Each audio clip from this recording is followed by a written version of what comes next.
Hey, I'm Candace, your host, and if you're ready to grow your business and build your authority by getting booked on podcasts, I've got something special for you. I'm launching a brand new course that will walk you through exactly how to get booked on podcasts. Everything from identifying the right shows to pitching, preparing for interviews, and leveraging your guest appearances for growth. Plus, if you sign up for the waitlist now, you'll get early access to the course and these special bonuses. When you officially enroll in the course, you'll save $50 and get a free one-on-one strategy call with me to help you prep your speaking points and align your offers. These bonuses are limited and end on April 13th, so make sure to sign up today. Head to the link in the show notes to join and get started on your podcast guesting journey. I can't wait to help you get booked and start sharing your message with the world. Now let's dive into today's episode.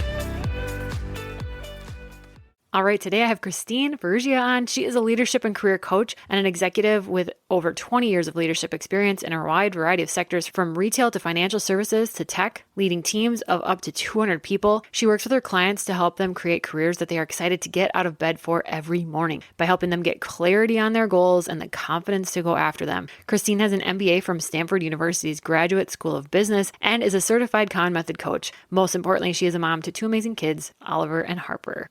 Thank you so much for being here, Christine. I'm really excited to dive in and hear about your story. Why don't you start with telling us a bit about where you are now and how you got into entrepreneurship? Thanks so much for having me. I'm really excited to have this conversation with you. So I'm relatively new-ish to entrepreneurship. I started a coaching business about 18 months ago now, doing career and leadership coaching for mid-career professionals. Before that, I've been in the corporate world for the last 20 plus years in a variety of roles, a variety of industries, have made so many changes along the way, and have been really focused on climbing the corporate ladder. And it really wasn't until I took a break and paused, not an actual career break, but just like took some mental headspace to pause and say, well, what is it that I really want to do? I was, at this place where I was feeling sort of stuck. I kind of climbed the corporate ladder and I was like, is this what I was doing? Is this what I was aiming for? And sort of thought, well, maybe I'm meant to do something different. And I really took the time to pause and reflect on what it is that I love to do and what I wanted to do with the next phase of my career. And I realized that I love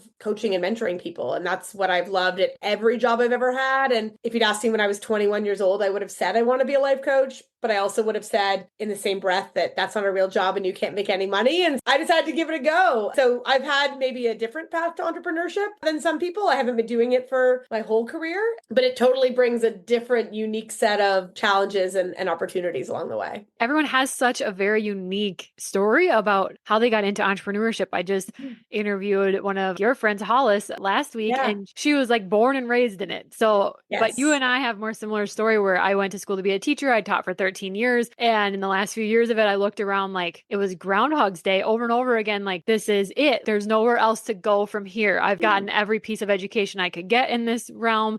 And it just was odd to be at that point. And like you, I also kind of had some reflecting time and pauses where I'm like, wait, now I can choose. When you have that light bulb moment of you have a choice in the matter, I think that's really impactful too. Yeah. And I think even for me right now, actually, I do the entrepreneurship and I still have a full-time job. So it's like, you can also do both, right? Like it also doesn't have to be this binary choice of, am I an entrepreneur or do I have a quote unquote job? You can also do both at the same time. I feel like a lot of the work I do with my clients is they always think it's like they're at a fork in the road and you have to choose option A or option B. I'm like, well, is there an option C? Right? And it's like, sometimes you don't have to choose and you get to do a little bit of all the things that you love. Yeah, that's absolutely true. I did the same thing. I did both for many years. We do like to think like this or that. There's nothing in between, but how about option C? I love that. What a great eye-opening thought. So I know that in your coaching, you talk a lot about helping your clients feel excited to get out of bed every morning for their career. How do you help your clients navigate that? Because I think that ultimately is, it's for me, it'd be a goal in my life to feel that every day. So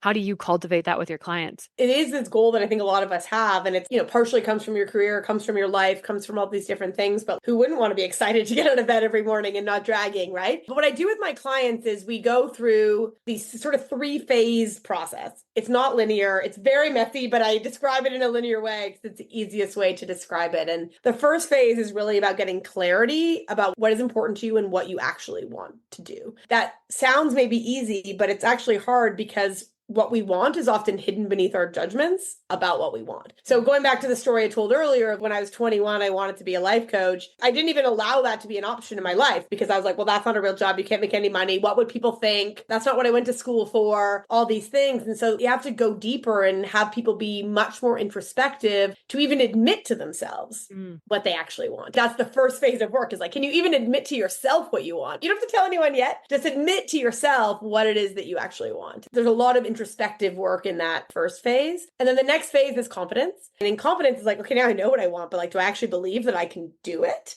Right? Do I believe that I could change careers without taking a massive pay cut? Or do I believe that I could start my own business? Do I believe that I could completely change industries and have someone hire me without the resume that might be the ideal fit? And so really working on what are the limiting beliefs that people have and then helping them reframe them to be more positive beliefs. And then the third phase, which is the most important, is action. And I'm sure you can relate that, we've all been there where, all we have to do is like email this one person and ask for something. And then we don't do it for 2 weeks because we're afraid or we're worried about what they're going to think. And that's often when the work I do is I become my client's accountability buddy to say, okay, great. So when are you going to send that email? Oh, great. Why don't you text me when you've done it? And, just that gentle nod of like, oh, well, Christine's going to text me on Tuesday and ask me if I sent that email is enough to make people do it. And, that's what really helps you collapse time and get to your goals faster versus sitting in that fear and that uncertainty. And so in short, it's really about clarity, confidence, and action, the work that I do to help my clients create those careers that they love. And that last piece right there is exactly why it's always worth it to invest in having a coach, in having whatever kind of coach suits you in that season of life, because time is so condensed because of that extra layer of accountability. Really, that is a lot of times all you need. I mean, it's worked on myself and obviously it works on me. I've had coaches and it works. And again,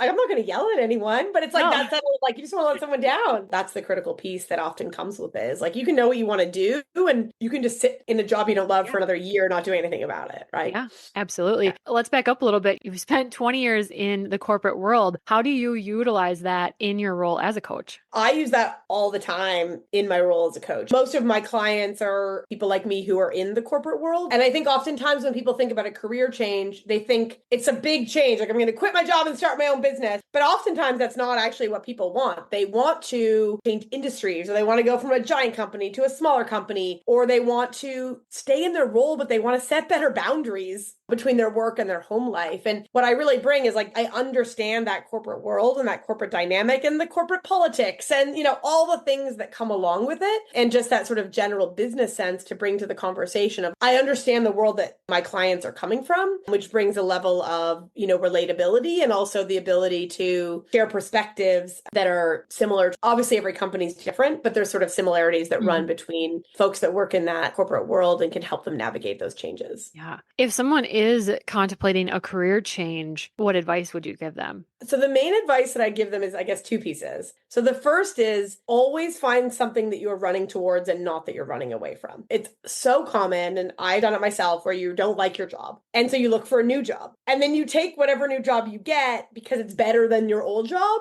but it's not actually something that you're super excited about. And so taking the time to figure out what you want to run towards or what you think will bring you more fulfillment, more joy, more happiness, more whatever it is that matters to you at that moment is the first piece that's super critical. And then the second piece is when you're going about making a career change, you need to have the right combination of confidence and humility. When I say confidence, it's like you might be going to take a job in a industry, a field, an area that you know nothing about. Or maybe you're starting a business and you've never started a business before. You need to have the confidence that the skills you're bringing from your 5, 10, 20 years of experience are adding value and that you're bringing a unique perspective to solving problems. And especially when you're in a leadership role, you need to know that your team probably knows more about the job that you're doing than you do, right? And that there's other people that you can learn from. And you need to be able to ask your team for help, ask questions, be a beginner again. But you also need to approach it in a way that you're not going to just sit there on your hands and let your team make all the decisions because you have the confidence to know that your unique perspective is valuable. And so oftentimes people struggle with that balance and they go kind of like way too confident and they like forget about everything else, or they go way too humble and are like, oh, I don't know anything. And they kind of let things happen to them. And so it's really about finding that blend that works for you. Oh, yeah, that makes total sense because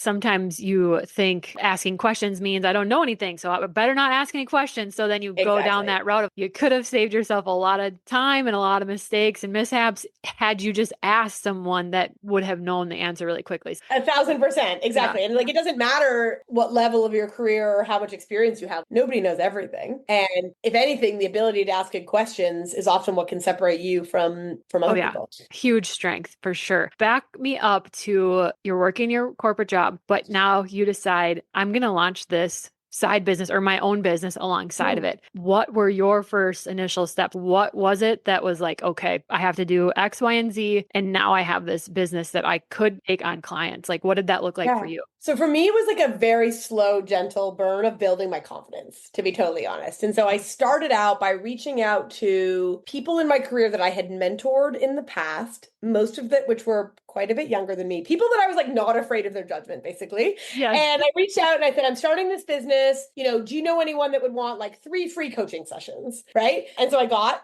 some people who would do it for free. Then I would like, okay, let me reach out to my like best friends and see if they have anyone that will pay a very nominal amount, but like still a paying client, but like a nominal amount. And I would just sort of slowly reach out and tell different levels of people based on like how much I was afraid of their judgment, to be totally honest, until I was at the point that I was like, well, now, I have an Instagram account. I sort of do this. I talk about this in a public way that anybody could find. But initially, my biggest fear was like the fear of judgment, quite frankly, even though I had no evidence to prove that anybody would judge me. Right.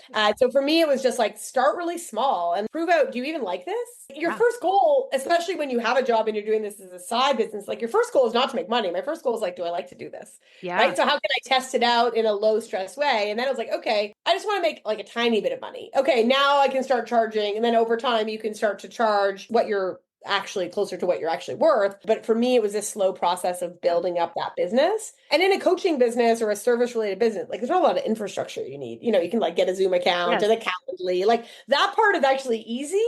For me, the hardest part was like putting myself out there and telling people that I was going to do this and asking for their help or asking for their business and doing it that way. And still today, the vast majority of my clients still come from referrals from my network or past clients or other things. And that just takes putting yourself out there and asking for help. It really sounds like you just did one thing after the next, just one foot in front of the other, one bit outside of your comfort zone. Okay, now I can stretch it a little more. I'm ready to stretch it a little more. And you just kept going one piece at a time. And I think we get stuck in I need a website. I need this, and I need all these big fancy things before I can start. And that is so false. The first year I didn't have a website. I didn't even have Canva. Like I literally just sent people an email that I wrote in Gmail of like, here's what I do and here's what I charge. And like, you can PayPal me, right? It was like super easy. And then eventually it was like, okay, I can get a Stripe account so people can pay me with a credit card. Okay, I can build a website. Oh, I'll hire Candace and she'll help me make some checkout flows, right? Like, and I think it's also just building those things up because it's easy to be stuck in well, I don't have a website, so I can't launch this business.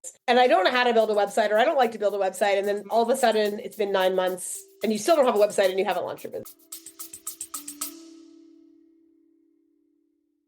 Are you an entrepreneur looking to start or grow your business while feeling supported and seen every step of the way? Join the Aligned Business Collective, the monthly membership I co-host with Andrea Hansen and Brittany Williams, designed for entrepreneurs like you. This is your space to connect, learn, and build a business that truly works for you, while we hold you accountable with our weekly calls and on-demand coaching. Head to the link in the show notes to learn more and join today. And now you don't even know, like you said, if you even truly do like this. You think you're going to like this, but you haven't done it yet. And so why would we waste time? I mean, paying someone to build a website is very expensive, or you do it yourself and you spend tons of time and don't feel great about it. And now you haven't even tested it out. So I love that you started with that free piece. We can't be afraid to give things away for free and to share things. That's why I say on this podcast, like I'm not gatekeeping ever. Like if you want to know something, you can DM me, you can message me. Like I'm going to tell you because why wouldn't we help each other out? We all rise when one of us rises. So share the knowledge. There's no. And I think like I often tell my clients because it's all, when you want to make a change, it's like easy to get overwhelmed by like all the things you have to do. And I'm like, okay, but like what's the one thing you can do today? Yeah. You can do something today. It might be email one person. It might be make a social media post. It might be, I don't even know what it might be, but it's like, take that small step and then the next step will show up. It's like, sometimes we think we need this like master plan of like the next 365 days and all things I'm going to do. It's like, well, what are you going to do tomorrow? Okay, Yes. great. Do it. What are you going to do the next day? Okay, do it. All of a sudden, your momentum snowballs and like that action creates confidence, Mhm. right? And then you're like, oh, well, I coach those 5 people for free. I feel good about my ability to coach. Okay, now I'll charge money. Okay, great. It's like all Yes. about the building of the confidence and the like just taking the baby steps every day. Oh my gosh, couldn't be truer. I always say I wish that my confidence would show up before the action, but truly for me and my clients, like the action comes first when you're Agreed. scared and you're nervous and you do it anyway, and then you feel confident. I don't know anyone who was like, I am just innately confident about all of this. And so I am not afraid to take any action. Like it's always backwards. And so Yeah. I think if people knew that and just were like, oh, we might all feel like this. Yes, we all feel like this. Don't Ones that wait are till going you feel ready because you'll never exactly. feel ready. You have to Yes. just do it scared. Oh, And yeah. if I look back on the things I was scared about, like now they seem like the tiniest, no big deal things that I do every day. Like Yes. I remember the first time I posted on Instagram on like a public business account, I was terrified. I was like, what are people going to think? And like, what? And I was like, now I do it every day and it's like not a big deal. And like, maybe people are judging me, but like, I don't care anymore. Right. But like that first step. And so I Oh, just find it so interesting when you look backwards and the yes. things that seemed so scary, 6 months, 1 month, 1 week Yeah. later, like, oh, that's not Oh, as scary. yeah. I can remember my first post on social media too of like announcing like this is what I'm doing. And it was like 8 years ago and I can still like feel in my body how I felt. And I literally thought I was gonna puke that day. It was wildly outside of my comfort zone. I look back now and I'm like, well, that was ridiculous, but that's just where we were at in that season, and that's okay. But yes, the Yeah. confidence comes after the And we still have action. another move that we're probably procrastinating taking Yeah. because it feels scary. And Yes. that's okay. And a year from now, we'll look back on that and be like, oh, I can't believe we were so scared about, whatever that Absolutely. was. Absolutely. The other thing in entrepreneurship or just in life and in business, your mindset is easily, I don't know, almost like a roller coaster. It can be from day to day. How do Mhm. you keep yourself in a positive mindset? Because I do think that that positive mindset is so important especially in entrepreneurship. In everything in life, but I think, yes, especially in entrepreneurship, because I think you don't have that same, like, you don't have a boss telling you did a good job, or you don't have that sort of external validation in the same way you do in other places. For me, it's a few things. Listening to things that kind of get me in the right mindset, whether that's podcasts or different things that are just like really focused on that positivity and that focus around where I want to go. I also like write out my goals every single morning and, do some journaling, which I think really helps me get out of my head and really problem solve in a way that like I never leave journaling feeling worse. Like I always leave it feeling better. And so I think it's a way to get out of your head. And then also I think I've worked really hard on reframing some of the limiting beliefs that I have. And so I've sort of come up with some different phrases to say to myself, like everything's always working out for me. And like just saying those things in my head on repeat when I'm getting a lot of that sort of like that negative mindset help pull me out of it. These are the things that I'm always working on because this is not something you just like learn and then you're done. This is Yes. something that's a constant battle and a constant journey, and that doubt always creeps in. I feel like I know I'm making progress when I can flip myself out of it Mm. more quickly. Not that the doubt doesn't come, it'll always come, but Yes. like how much time do I spend stuck in it? How I can judge if I'm making progress in terms of working on my mindset. For sure. Yes. It's always there from time to time. I agree. I love how you kind of took limiting beliefs, like pinpointing what those are for you, because we all have them. That's just a thing of life, and creating an affirmation to Yes. rewire your brain. Like, no, we're just not going to subscribe to this type of thinking, and we can Totally, yeah. choose to subscribe to this. So Exactly. And it's love something that. I learned from my coach, Hannah Khan. It's just like reframing them for yourself. And it's just like, well, I can believe these other things. And it's amazing the more you do it. I used to believe that like the more I worried about something, the like less likely it was to happen, which is not a helpful, healthy No. belief. And now I believe everything is always working out for me. So it's like, but then Yes. once you start believing it, you start to see it from little things like, oh, I didn't have to look for parking. There was a parking spot right in front of me. Or like more recently, I was on a flight and we had to connect through Denver and we only had an hour and the first flight was supposed to be 45 minutes late and like, oh no. And then of course we landed and we had like more than enough time to get to the next gate. You're like, everything's working out for me. And your brain starts to look for the evidence versus looking at the evidence of the more negative things. And that's to me when I also can tell, oh, it's working because I'm noticing all these things that are working out for me, even though they probably were before. I just spent too much time worrying that I was like, oh, I worried. That's why it didn't happen. Yes. No, I know what you mean. One of the things that dictated my mind when I was a teacher was time, like just on the clock, and you never can be late and there's not enough time. And now I kind of subscribe to it's just perfect timing. It's always perfect timing for us. Even this weekend, we decided to randomly go to a movie. and it's the theater's like at a neighboring town. We roll in like 5 minutes after the scheduled airtime that was online. And I just kept saying to the kids, don't sweat it. It's going to be perfect timing for us. And we walk in and literally sit down in our seats and the movie starts playing like we didn't miss a thing. And I mean, honestly, whether that was my belief making that happen or not, it's just a lot more fun and less stressful Well, it's less way stressful. to live. Again, like, yeah, it gets a lot less stressful to go into that movie. Also not like yelling at the kids and being like, hurry up, hurry up. We're going to get there when we get there. Like, it'll be fine. And it just removes a lot of that anxiety and stress that isn't necessarily helpful, right? It's like, if stress is helpful because it makes you get to the airport half an hour earlier so you don't miss your flight, fine. But if the stress isn't helpful, then. Yeah. What do you wish people running their own business would know? The biggest learning that I've had so far is being okay delegating the things that I don't like to do.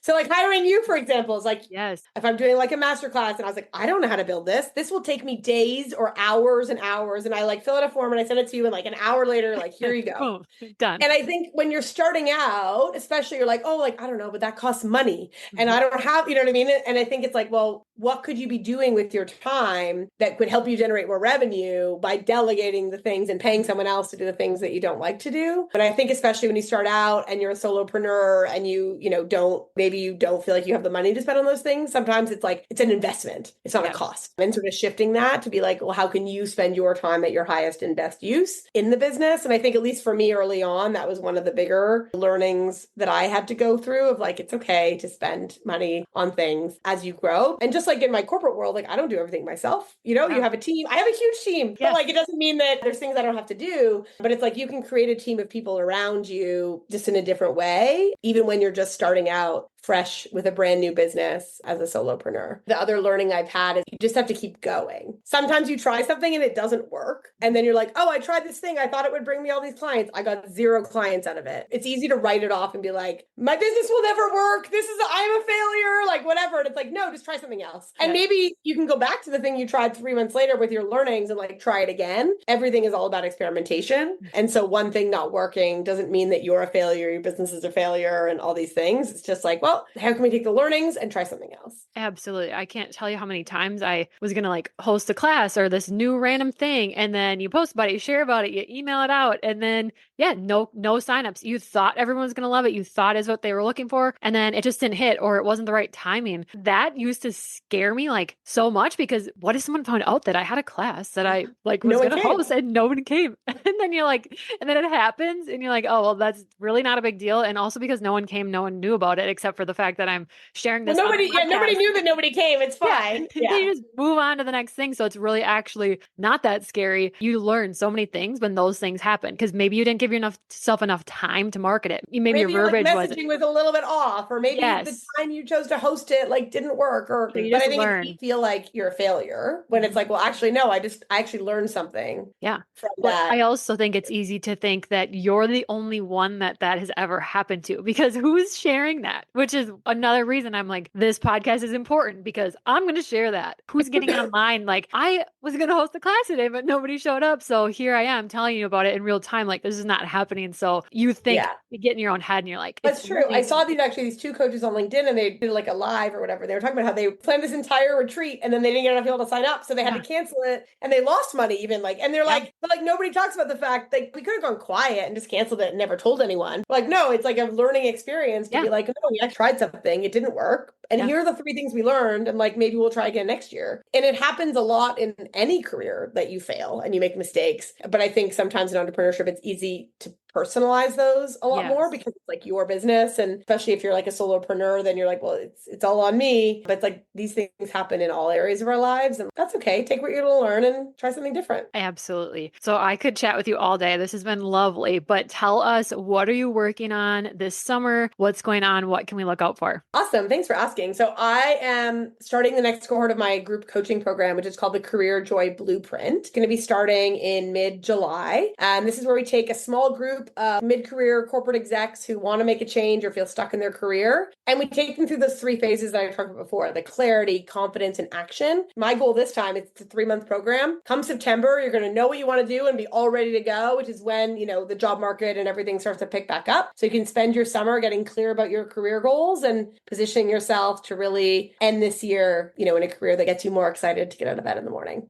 Oh, lovely. And where can we connect with you? So you can connect with me on Instagram at Coach with Christine. Perfect. I will link all that in the show notes for the listeners. And thank you so much for spending time with me today. Thanks so much, Candace. This was so Thanks for tuning in. If you're ready for podcast mentoring, whether it's setup, editing, planning, or guesting, you can book a one-on-one call with me through the link in the show notes. I hope you feel seen, inspired, and like your dreams and goals are completely valid, because they are. See you next Tuesday.